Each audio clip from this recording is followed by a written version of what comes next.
Welcome to the Future Christian Podcast, your source for insights and ideas on how to lead your church into the 21st century. At the Future Christian Podcast, we talk to pastors, authors, and other faith leaders for helpful advice and practical wisdom to help you and your community of faith walk boldly into the future. Now, here's your host, Lauren Richmond Jr. Welcome to the Future Christian Podcast. Today I'm welcoming Dr. Marcia McFee to the show. Marcia is a professor, worship designer, author, preacher, and ritual artist.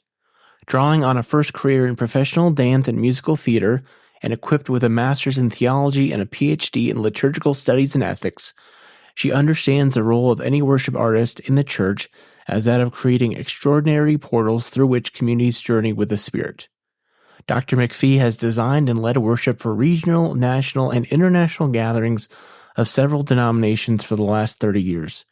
She is the creator and visionary of the Worship Design Studio, an online experience of coaching, education, and inspiration that currently serves over 1,000 congregations.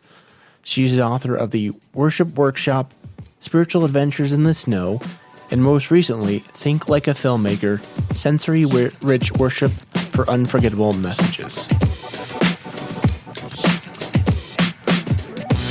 All right, welcome to the show, Dr. Marcia McFee. Thank you so much for being here. Is there anything else you'd like our listeners to know about you? Hey, everyone. It's great to be here. Thank you, Lauren, for the opportunity. Let's see, just that I'm insanely curious, and especially about how people make meaning and how they search for the ways to do that, to create lives of deeper meaning. And I think that's so varied these days. And, as we'll talk about, that's something that is really important, I think, for the future of the church, is that we stay curious, we stay imaginative, and we look at all the possibilities. Yeah. Great. Share, if you would, kind of about your spiritual journey, what that looked like in the past, what it looks like today. Sure. Glad to.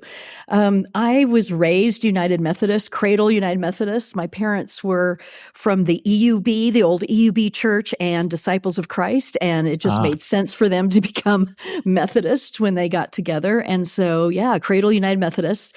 I was really nurtured in beautiful, inclusive churches, which I know is a real gift. And grew up in my younger years at St. Andrews there in Colorado, near Denver, and then moved to Missouri, where we were. My parents wanted us to grow up on the farm, and so we moved to a small little town and a small little United Methodist church, where even though it's a rural church, they allowed me as a young budding artist, pianist, dancer, mime, like the whole 9 yards, to bring that into church. And so, at a young age, I got the message that creative expression in the church is really a beautiful thing and a wonderful way to experience the message. And so I was so very fortunate to have that little United Methodist Church on Main Street in Adrian, Missouri, nurture me, and then had a professional career in professional dance and musical theater in New York City. So I was part of a very large United Methodist Church there on Park Avenue. And so, my journey has been with various sized churches. And so I love the different ways that various sized churches and styles of expression. I just have a great love for the diversity of that, and was very fortunate to grow up and then in my young adult years continuing to be formed in the church. And so while I was doing my professional arts careers, I was still interested in how my art forms could intersect with the church, and did a lot of theater and dance in professional companies of liturgical dance as well, and theater. Okay. But then since then have really tried to expand to all of the arts. And, I imagined when I was touring the world with these dance companies, the secular ones, I imagined creating multimedia theater with, large choirs and orchestras and everything, and doing that around justice issues. And, this was the 80s when, nuclear arms race was very intense. Yeah. And so I was creating commentary through the arts on these justice issues. And after a while, I just felt called to get a theological degree to undergird all of that stuff. And so went to St. Paul's School of Theology in Kansas City, kind of went back home to go to seminary and combined that with worship arts and began to be asked by churches to come and talk to them about what I knew about worship and the arts that would help them with make their worship better, which is not the ministry I thought I was going to go into. Sure. But I will tell you, after several years of doing that, and then finally, 2008, my first time to be worship director for General Conference of the United Methodist Church, I stood on that stage and we had an orchestra and we had a choir of 500 and we had lights and multimedia. And I went, oh, okay, God, this is what you had in store. Wow. That initial dream actually did come true in a very different way than I thought, but it did come true, in fact. And so it's just been a journey of all along my arts career, my creative expression, and worship and the church, and expressing my faith journey, which has been very justice focused, because I see the connection between creative expression and making the world a better place. My PhD is in worship and ethics, and some people say, what? How does that go together? Yeah. But I believe what we do in our worship, in our creative expression, makes a difference for who we are in the world and how we are motivated to make the world a better place. So it's been that journey all along and continues to be. So can I ask you here already off the bat? Yeah. Talk more about that connection. Yeah. Well, the gospel itself, for me in my faith journey, the gospel itself is calling us to transform and transform relationships. And so I always have had that lens to look at what we proclaim, how we proclaim it.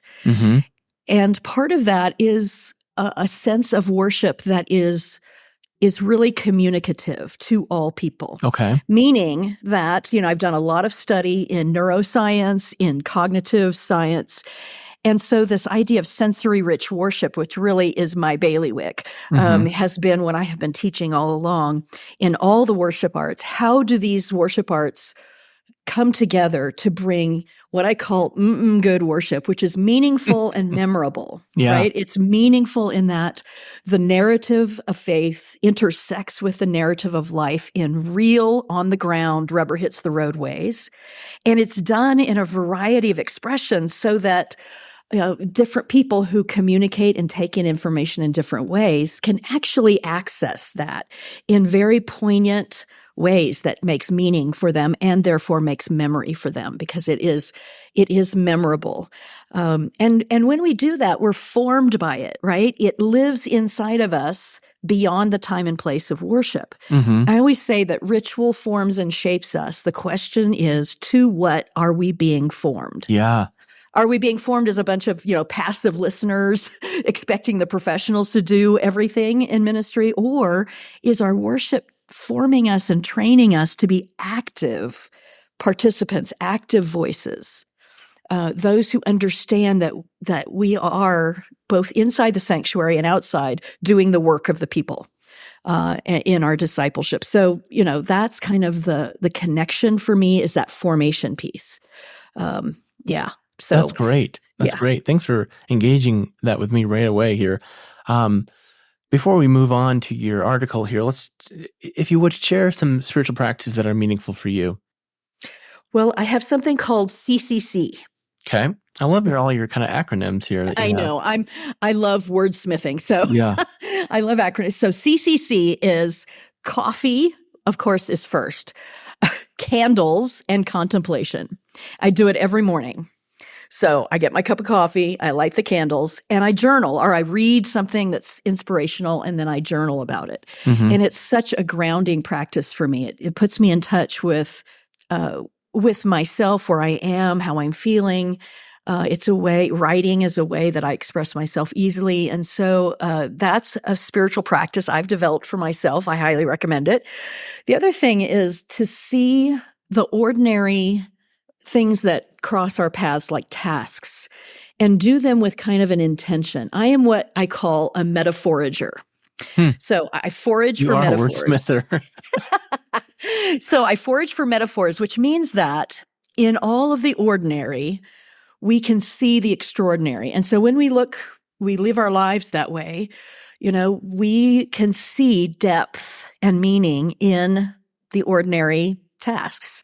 So like, for instance, this morning after CCC, I'm at a retreat center doing my annual elevation retreat for worship leaders, pastors, musicians, visual artists, et cetera, media artists. And we're here at Lake Tahoe. And last night we had a drum circle. And so I have all these percussion instruments. And at the end of the session, we just put them in a pile. And then the next morning is when I always put them, I divvy them up in different kinds of instruments and put them in their bags. And this morning I was doing that and I thought, oh my gosh, I've been doing this now since 2007 annually, except for 2 years in COVID. And this little ritual I have of putting these percussion instruments away in their bags is so meaningful because I'm swamped with the memories of what we did the night before, and each one of these percussion instruments was held by one of our participants, and it just puts me in connection with them. So that's kind of, my spiritual practices can pop up as ordinary tasks. Yeah, that's interesting. Thanks for sharing that. Well, I feel like there's a bunch of questions already I want to ask you, but Marcia contacted me, a few weeks back and shared with me an article she had written, metamorphosis moment, ritual artistry and the work of the people. And I was really intrigued and thought it'd be great just kind of talk through it with her. So share, if you would, kind of, what prompted you to write the article and what you're hoping to get across. Yeah. Well, metamorphosis moment is something I've been exploring for a little over a year and a half as we began to transform out of this pandemic and began to really experience the differences that experience going through pandemic has left us with. And what are the tools? Because I'm a teacher, I'm a resource for churches, for their worship teams, for their worship. And so it's my job really to be thinking about these things, about the what's next and what can I do? What can I study that will help folks? And so as I began to think about the changes, this idea of metamorphosis, which is that process, of course, that a caterpillar goes through to become a butterfly, I began to play with that metaphor and really study the science of it because I'm a geek that way. And there were so many things about what happens in that process that I thought we could draw from. One of the most important and interesting things is that a caterpillar has inside of it already what's called imaginal discs. And these imaginal discs are dormant, but they are blobs of cells that contain within them everything that it needs to become a butterfly. And I think that in this moment where we are struggling to know what's next, we are in this space of goo, right? Because feels like some it. things have broken down, some ways that we assumed were forever have broken down. Rhythms, people's habits have shifted in mighty ways. And I think we're in the goo moment when the caterpillar has gotten inside, made that chrysalis, and is breaking down. And so I think these imaginal discs, that's when they start to feed on the goo. I think we have inside of us everything we need for the what's next. And I think that's really good news. And so that's why I wanted to write the article. I think that we, whether we know it or not, have the tools, we have the imagination, we have the curiosity, we have the ability, if we will allow it, to create the what's next. And the truth is that the what's next is going to look different for different communities. There's no one size that fits all. There's no one answer to that. And so this act of imagination, this act of, figuring out what's next for our communities really takes a commitment to trying things on for size, right? And also knowing what the building blocks are, those imaginal discs, knowing what the building blocks are for ritualizing. And I use ritual in not a pejorative sense, like Sure. dry Right. ritual, but I use it as that life-giving thing that is inherent in all of us. But knowing what those building blocks of ritual are so that we can apply those to whatever forms the next thing takes. Does that make sense? Yeah, that's great. So I want to flesh out a couple things you hinted at there, and then I saw in your article. One is, what is a metamorphosis moment? Well, it's a moment of transition, right? Okay. It's a moment of transformation. I have taken this idea and put it in many forms, not just an article, but a webinar. And then I created a worship series for churches that just released at Easter. And it really is a chance for churches to use a worship theme. It's lectionary based for Easter season, but you could use it any time of the year. It'd be great for any time in ordinary time. But it helps churches go through very slowly, like we assume that you just get in the chrysalis and then pop out as a butterfly. Right. But there's so much going on in the meantime. And to really look at that, the transition time, that transformation time, and to be comfortable in that, to accept that that's necessary. We can't just get to the solutions immediately. Yeah. So that's a metamorphosis moment. And I think that's what we're in. And so I'm hoping to encourage churches to really see it as a deeply spiritual place to be, because oftentimes the deepening of our spirituality, the deepening of our journey happens in those what we call liminal moments. Yeah. Right? In those in-between moments. So maybe perhaps for my sake, I would think of a moment as like a moment. If I'm hearing you right, a moment is does not have a time, specific time context. Yeah. Yeah. So let's think about the evolution of creation, right? Yeah. So our sense of time is so in the immediate. Yeah. But yeah, I'm talking about a moment in time when it's a process. It's not just a quick fix, right? But this is a moment in time that's unlike any other. Okay. So here's the real kicker. Yeah. Here's the real kicker, Marcia. How did the pandemic prepare us for this? Yeah. Well, there's been a lot said about this. And I think some of the common themes are that what was going on in the church at a slow pace got turbo boosted. Right. And we began to see, we have to change. Yeah. And in the moment, we had to find ways to stay connected. And it upped our technology game hugely, even if that was getting on a conference call with your folks over the phone to stay connected. I mean, there's a wide range of that, and no one solution is the best. It's what worked for your community. Yeah. And so, that it accelerated things, it highlighted things, and it forced us in some ways to say we've got to have a variety of ways to stay connected. So that's one thing that I think is a pretty common theme among folks who are talking about this. I think that I just talked yesterday. We were talking about media arts in my retreat, and I showed some of the beautiful things that people created during pandemic, video kinds of things where they got their people on video to read things.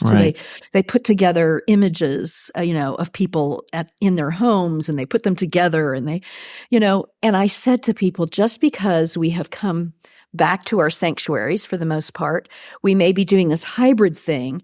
We cannot let go of some of those beautiful things we created. We can still do those. and to continue to iterate in that direction, and we have now an even wider variety of ways to communicate, of worship arts to communicate.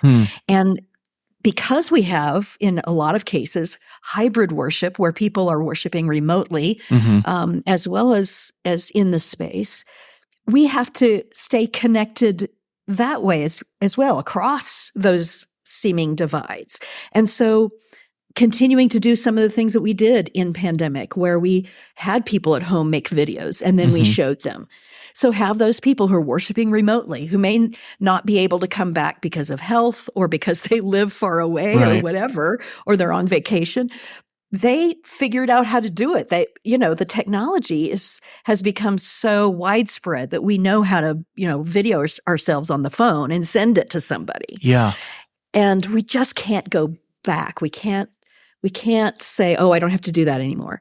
I think we go forward and we keep adding to the multiple ways that we can express the gospel message. Practically speaking, I'm thinking about, for my own ministry context, sharing this with my senior pastor, we're thinking about, we have it's in a upper class context where many people travel over the summer, like having someone, even when they're traveling, share a video of, I don't know, reading the call to worship or something. Seems like that's a great idea to still keep people engaged using that practice that we did over COVID, and then make it more connectional. That's absolutely a great example. Yeah. And we were in the Worship Design Studio, which is the company that I have that produces resources, educational and worship resources. We were making these suggestions about these very things before COVID. And I think probably very few people did it, right? But now we've seen what it can do. And so again, to your question about what did the pandemic do for us? I think the other thing that post-pandemic is doing for us is that we are now having to come up with more and more solutions or more and more methods of worship, of communication, other than Sunday morning. Yeah. Right? So I'm starting to talk about rhythm flexible options, because we can't just ignore, we can't put our heads in the sand and think that, the people's habits and rhythms that changed mightily are actually going to just revert back to coming to, and already, like I said, that was a trend that was happening. But just because people are not coming to worship on Sunday morning doesn't mean that they have any fewer spiritual needs. So I think that as ritual artists, which is what I call people, who create content, content creators, as we call it now in the digital world, content creators, we have to expand the notion of when spiritual formation through this content happens and where it happens. Yeah.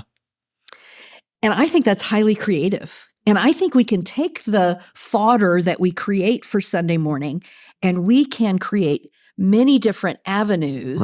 Right. Through editing, through, now in the Worship Design Studio, I don't put out a series without a devotional journal that can be, you can have one of those little mini libraries outside your church where you put these devotionals in there for every series that anybody who walks down the street could take. Good idea. Right? Yeah. That we don't do a series anymore without suggesting how you can take the liturgy itself and morph it into something that is a podcast, or what we're doing now is we're taking our fully scripted series that are weekly worship and we're creating weekend retreats out of them. Yeah. Because there are some people for whom Sunday morning, regular Sunday morning worship attendance is just not part of their routine anymore. Right. But they would come to a weekend retreat. Yeah. Right. And so just to free ourselves from this is the way we do it into how many different ways can we do it? Now, this is you don't have to do all the ways. It's going to Right. depend Right. on your community. So if you're a bedroom community and people spend a lot of time commuting in their cars, a podcast is perfect. Yep. Shout out to podcasts. Right? Shout out to podcasts. But creating that out of your worship. Right. If you are a community with lots of families, Right.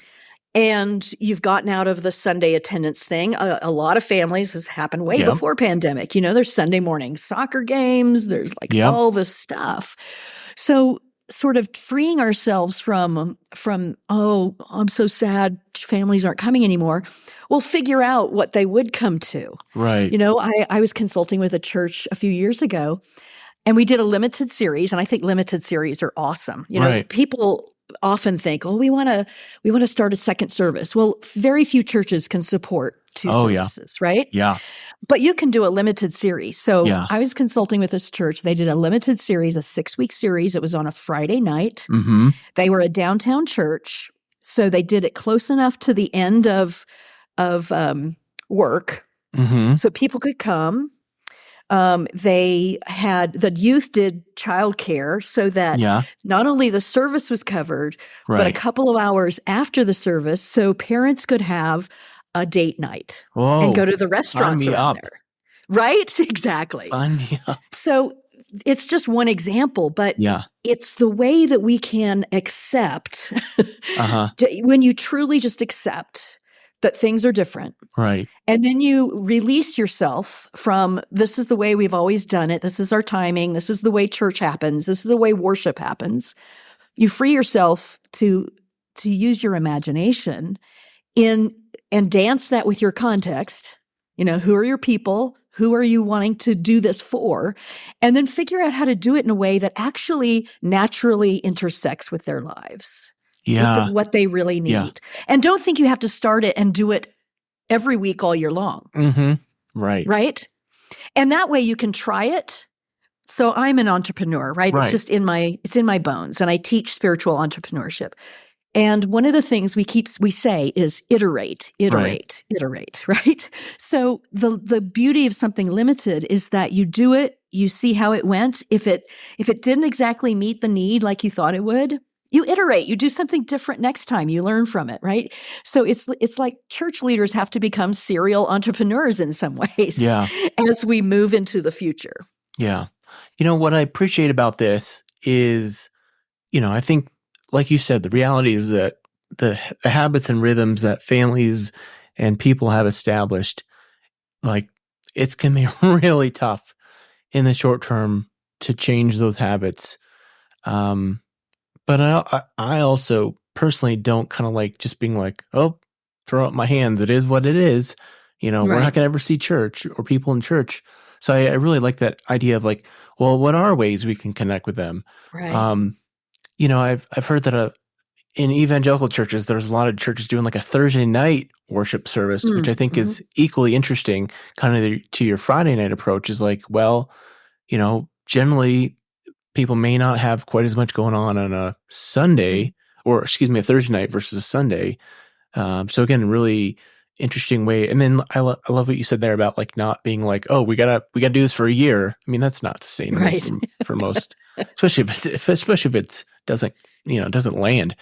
Right. Then you have to kill it. Right. And that's the worst thing. Then you go, oh, we tried something different and it didn't work. Right. And so, that's just, I can't tell you how many times I've heard that in my consulting with churches. Right. Right. Yeah. Yeah. Let's keep going here because I'm loving what you're saying so far, and there's more I want to get to here. Okay. Hear from you. So you have 4 things you recommend cultivating. So maybe for sake of time, let me just run through these, and you can respond to these how you want. But you talk about cultivating a fluid sense of sanctuary, rhythm flexible options, community-facing casual opportunities, and ritual artistry in all people. So I think I've kind of heard this and all you've talked already, but maybe dive it into what more if you want to there. Yeah, sure. Well, let me talk about a fluid sense of sanctuary. Yeah. So I think that one of the things we learned in COVID is how to invite people, no matter where they are, into a sense of sanctuary. Yeah. So our homes had to be a sense of sanctuary. Yeah. And, we started to learn some techniques for that because, how do you make, and the article talks about this, how do you make the computer screen that you've been working on for work all week now instantly a worshipful space, right? It takes some other stuff. You have to manipulate the rest of your environment a little bit. Maybe, light a candle. Clean the desk. Clean the desk, right? Put the work out of sight. We had to sort of invite people to do things to demarcate work and ritual time, or families who set out. We were at the beginning of the pandemic making these suggestions about setting out a yoga mat or a blanket, so that they would, now we're going to be at church and we're going to sit here and we line up all the stuffed animals to watch with us. Yeah, and we, sure. Turn on the electric candle or whatever, but creating our own. And that's partly what I mean by ritual artistry in all people. Yeah. And that is to help people understand that they too have an innate sense of making sacred space. I mean, we do that when we decorate our homes for Christmas and for Thanksgiving, we set a beautiful Thanksgiving table. And just, saying out loud, that is an innate ability in you for making a space special. So we can do that then, of course, if we're continuing to be worshiping remotely, but also if we decide, okay, one of our rhythm flexible options for folks is going to be dinner groups. And we're going to have actually what we do for our Sunday morning worship, we're going to repackage it into shorter bits that you would do before dinner and after dinner. Right. Right. And so, allowing people to become their own ritual artists in that more intimate context. So that's what I mean about a fluid sense of sanctuary. But let's also talk about our church sanctuaries, right? Because a lot of people are having less people in the sanctuary than they used to.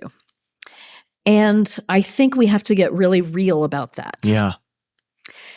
And I think it's time for us to really look at our spaces and say, what do we need to sacrifice in order to stay connected? And having 30 people in a 300-seat sanctuary and letting them sit wherever they want to, spread out all over the place, because that's the seat that they usually sit in.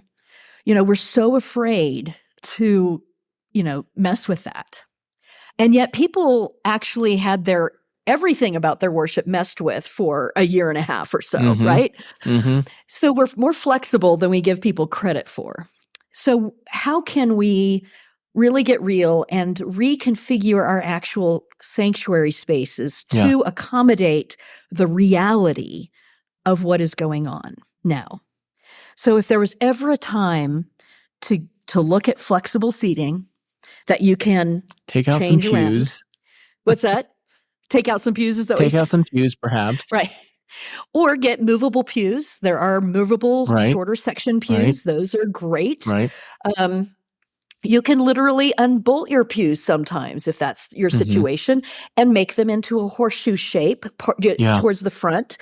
You can leave those in the back if you want to, but then put up some sort of false back with, I teach people how to make T-poles and put fabric on it and make a false back so that it's a more intimate space. So anyway, that's another thing that I mean by a fluid sense of sanctuary is that we've just got to get real about how is our space helping us be a body or not? So that's part of it as well. And I talk in the article also about just being really out there with, don't hide the cameras. The cameras are a stand-in. They are the symbol for the people who are on the other side of that camera. Oh, interesting. Right? Interesting. Yeah.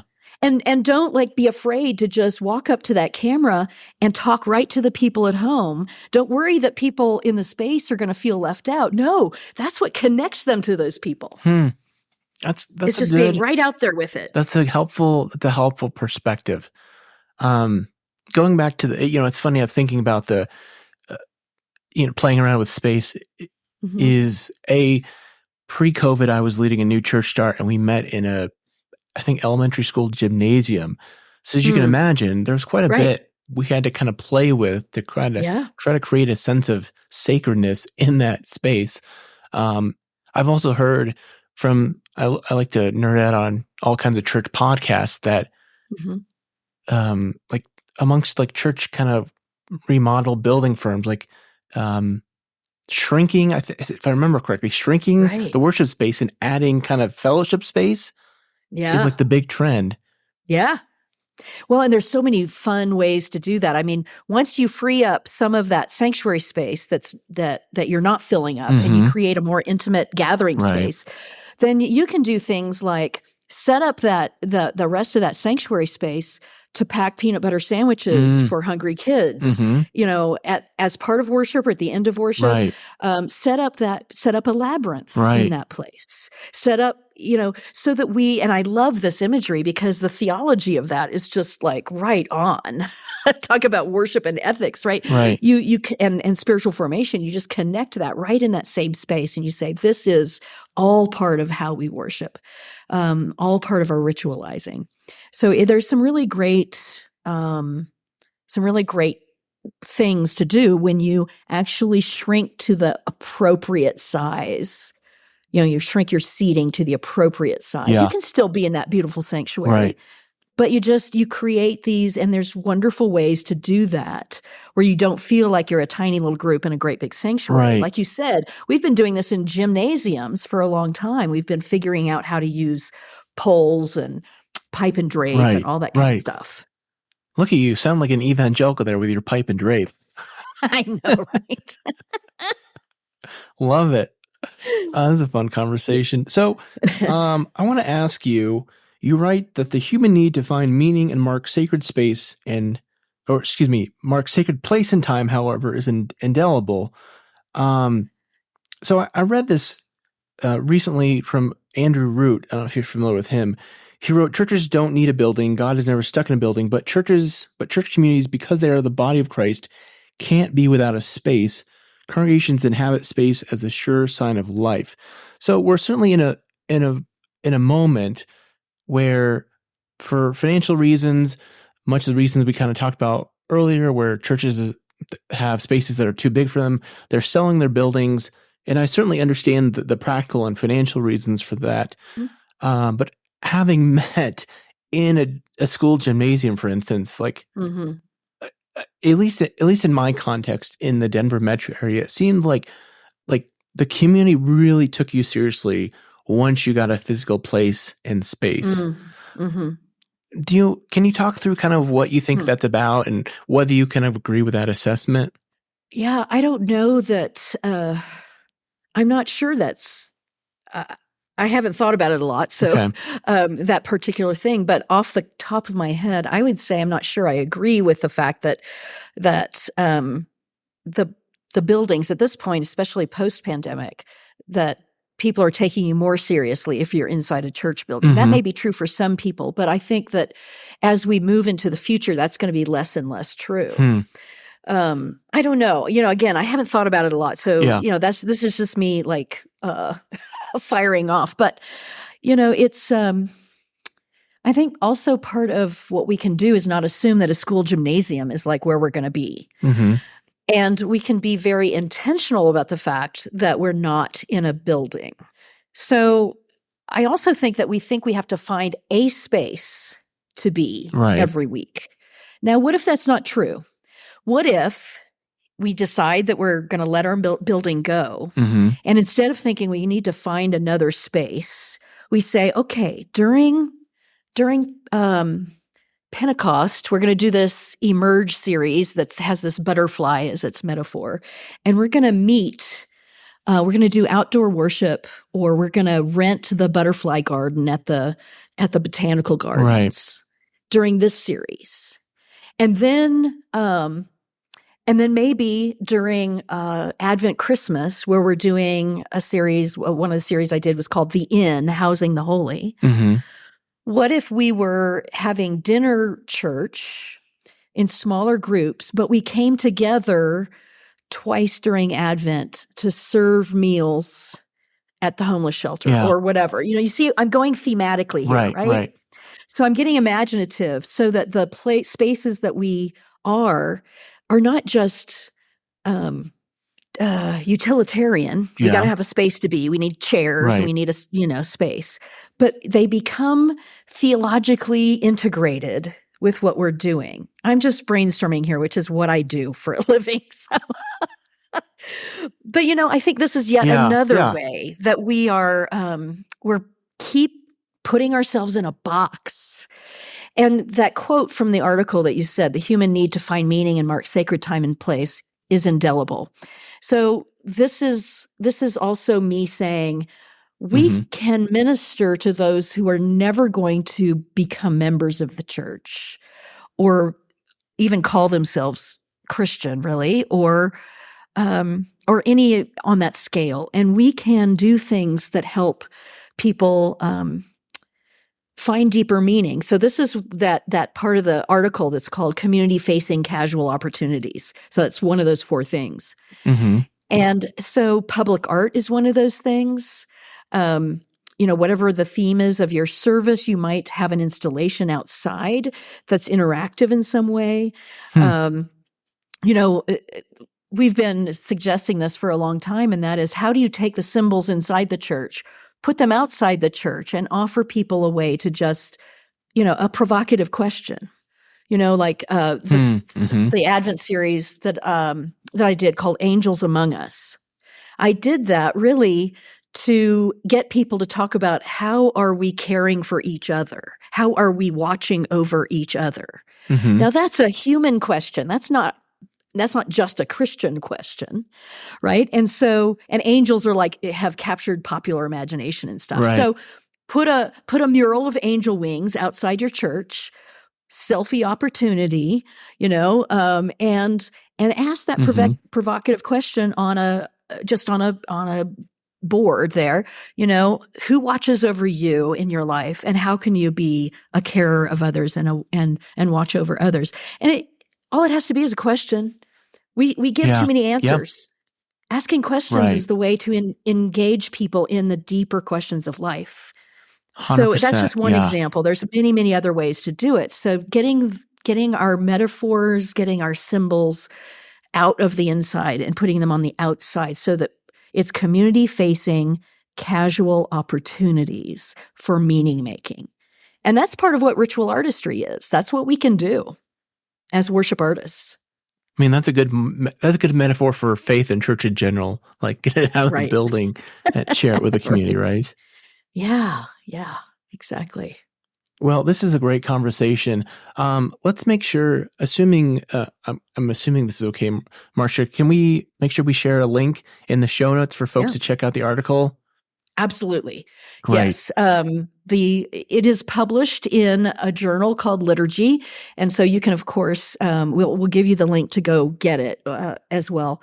But they have given me permission to hand out a sort of different version of it. So that's there. We'll have that link. I think you can also put links to Worship Design Studio. And, if you want to keep talking about this, maybe I'll put in the link to my webinar about metamorphosis that, if you want to go deeper, that's another way. Yeah, absolutely.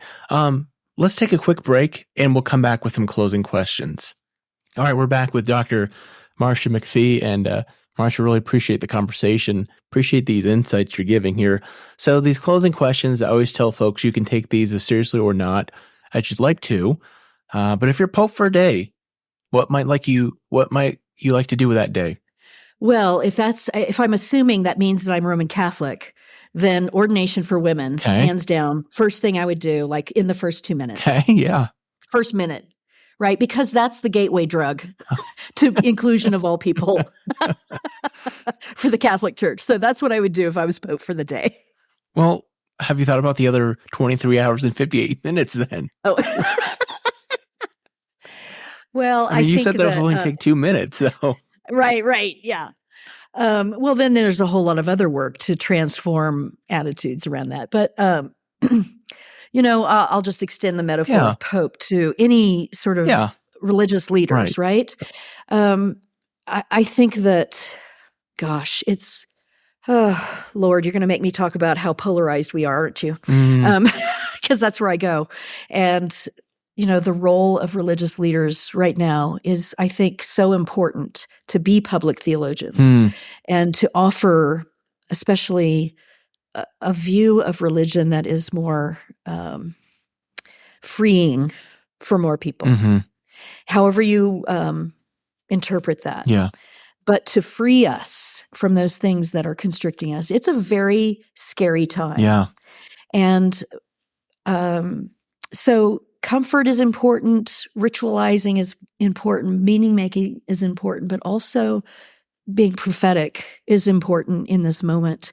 And, soon, I think way too soon, the thing that's going to unite all of humanity is that we're going to lose our home.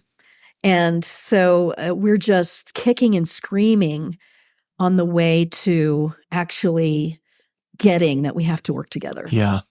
Yeah. It's really a hard time. And so, if you extend the Pope metaphor to religious leaders or any sort of leaders with a conscience, let's just say, and those who want to see the survival of the planet, the survival of humanity, the survival of love and justice and peace and well-being for all people, it's a moment that is very, very difficult to navigate. And we can't be silent.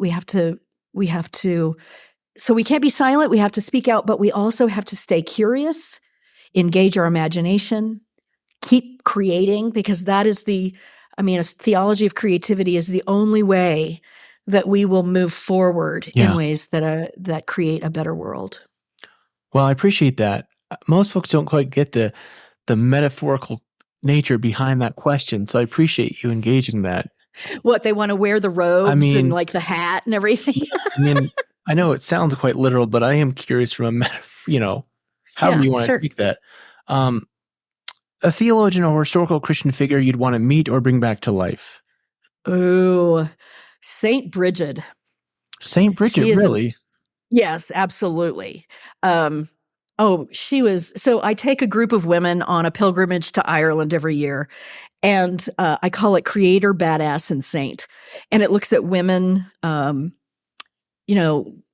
types of women figures, both mythological and historical, in Ireland, because it's so wonderful. And Saint Bridget is an amalgamation, actually, of the goddess Bridget from the old religion, and lots of protectors of humanity along the way in history.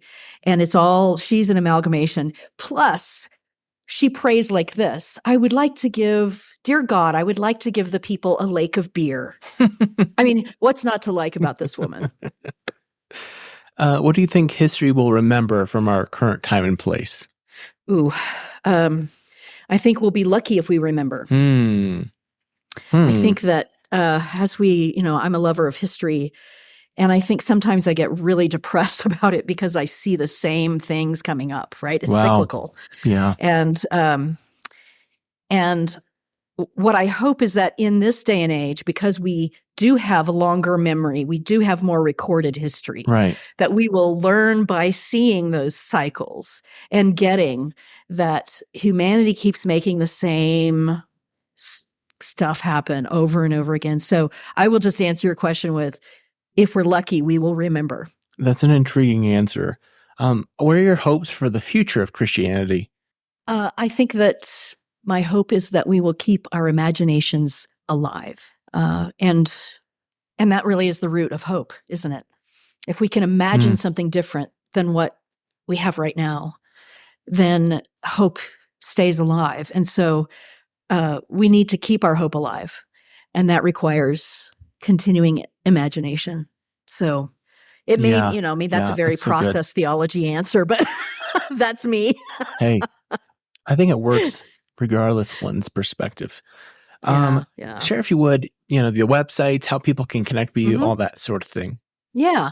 So, like I said, I'm on retreat right now. I do that every year. So every year, 1st of May, I've been doing this for a long time, and it's a small group. It's fabulous. It's such a wonderful retreat. So if you're, sign up for my newsletter so you know when that's happening. I also do a worship planning retreat every year. It's going to be August this year. So if you're listening to this after we've done it 13th through 16th.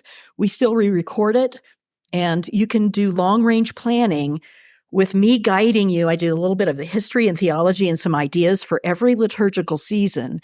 So you listen to like Advent, Christmas, and then you stop it, and then you work on Advent, Christmas. So you do long-range planning. So that's a live stream retreat only this year, but of course we'll have the recording. So it doesn't matter if you're listening to this after August. And the other thing is, I am called to resource churches. So Worship Design Studio, check it out. I come out with fully scripted series that are fully adaptable for your context, but music suggestions, liturgy written out, leader parts written out, and then you adapt it for your context. And we highly recommend the adaptation. So it's not like, oh, I wrote this, you have to do it this way. But it does sort of help pastors, especially pastors who are wearing all the hats, right, get a jump start on a provocative theme connected to a small group resource, etc. So those are all, I really am so passionate about helping pastors do their jobs in a way that brings more ease and more creativity to them and less stress. So that's really my call to ministry. Well, this has been great. I really appreciate the time, the conversation. One of my rituals, Marcia, is to leave folks with a word of peace. So may God's peace be with you. Thank you so much, and also with you. Thanks for joining us on the Future Christian Podcast. To learn more about Lauren or the podcast, visit future-christian.com.